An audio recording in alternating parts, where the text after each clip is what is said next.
Ever heard a ghostly queen rustling through Windsor Castle's corridors? Let's uncover the mysterious whispers of this royal fortress on Tall Tales UK. A quick note: these tall tales are purely fictional fun, with a bit of British cheek. Let's start at Windsor Castle, a stone giant looming over the Thames Valley. Its turrets piercing the sky like a king's crown since the 11th century.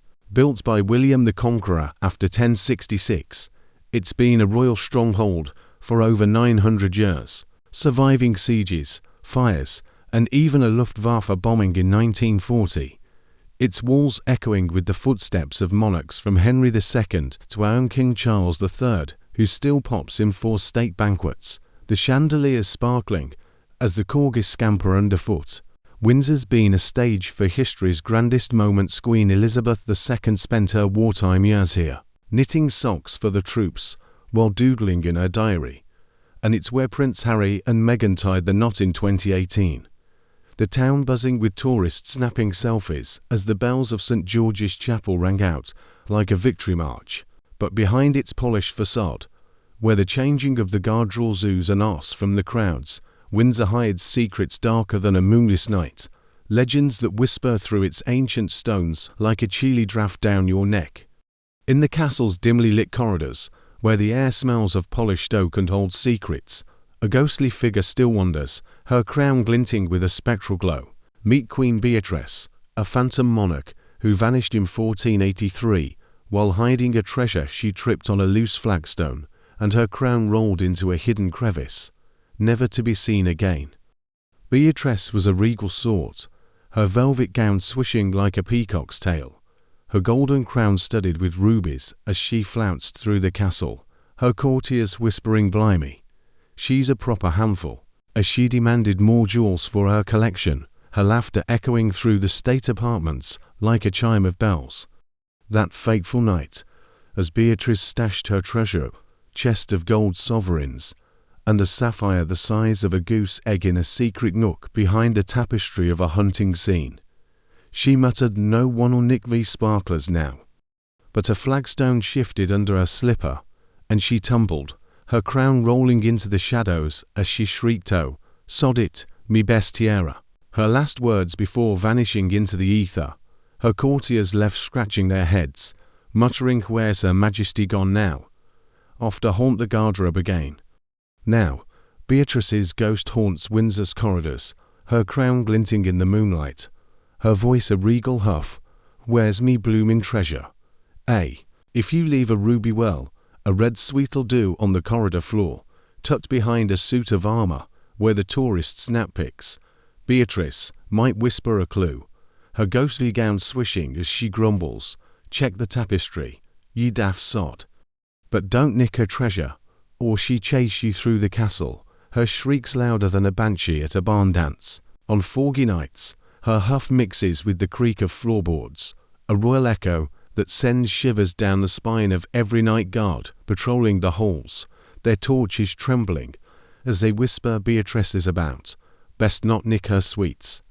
Some say she once tossed a tourist's camera into the Long Walk in 1997, the poor bloke shouting, "I only wanted a snap." A tale told over pints at the Two Brewers pub ever since. Others claim her crown glowed so brightly during a 2020 tour that a guide swore she saw a queen in the mirror, a story that's made every corridor visit a bit more thrilling. So, if you're in Windsor's corridors and hear a ghostly huff, leave a sweet for Queen Beatrice, she's still searching, one spectral step at a time. But Windsor's corridors aren't the only spots with whispers. Let's head to a secret chamber, where mysteries pile up like dust bunnies.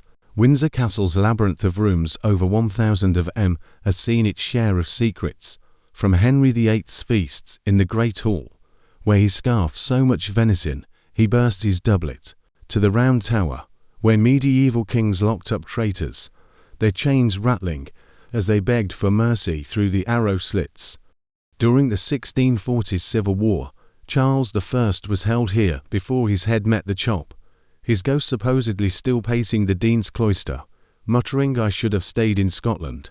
In the 18th century, George III roamed these halls during his bouts of madness, shouting, "I'm a teapot, to baffled courtiers, while Queen Victoria turned the castle into her mourning retreat after Albert's death, her black veil trailing like a shadow through the state apartments.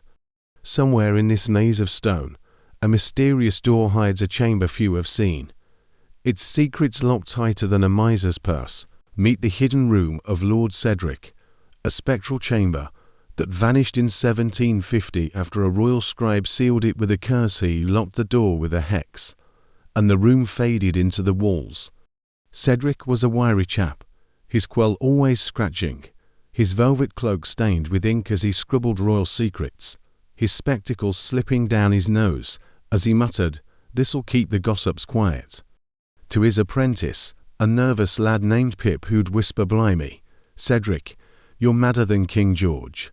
That fateful day, as Cedric sealed the room filled with ancient scrolls, a map to a lost crown, and a crystal orb that glowed like a firefly, he chanted, "None shall enter, lest they face me wrath."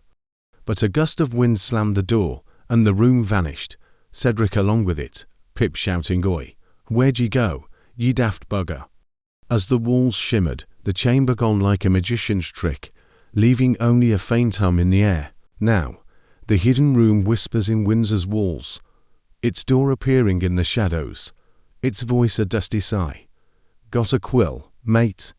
If you leave an inkpot on the corridor floor, tucked near a dusty portrait of George III where the tourists don't linger, the door might creak open, revealing scrolls that glow with a ghostly light. But don't nick the orb, or you'll be scribbling royal decrees for a month, your hands stained with ink that won't wash off. On quiet evenings, its sigh mixes with the castle's hum, a scholarly echo that sends shivers down the spine of every curator dusting the artifacts, their cloths trembling as they whisper, "Cedric's room is near. Best not touch that portrait." Some say the door appeared to a cleaner in 1983, scrolls spilling out before vanishing, the poor lass shouting, "I ain't writing no decrees." A tale told over tea at the Castle Cafe ever since. Others claim it's woke a historian in 2021, the air thick with ink as he muttered, "Who's there?" To an empty hall, a story that's made every castle tour a bit more daring. So, if you're near Windsor's walls and hear a dusty sigh, leave an inkpot for Cedric's room, it's still hiding, one ghostly scroll at a time. From hidden rooms to ticking mysteries, let's head to the state apartments, where a clock holds a secret.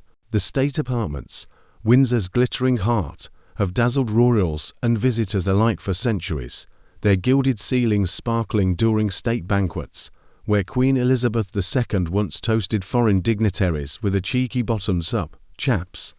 In 1991, the clink of glasses, echoing through the Waterloo Chamber, built by Charles II in the 1670s, these rooms boast tapestries of medieval hunts and chandeliers that gleam like 1,000 stars, their walls witnessing history from George IV's lavish parties, where he'd slur another claret, "Mate," to his footmen, to the 1992 fire that gutted 100 rooms, the Queen watching in horror as flames licked the crimson drawing room, her corgis yapping at the firefighters.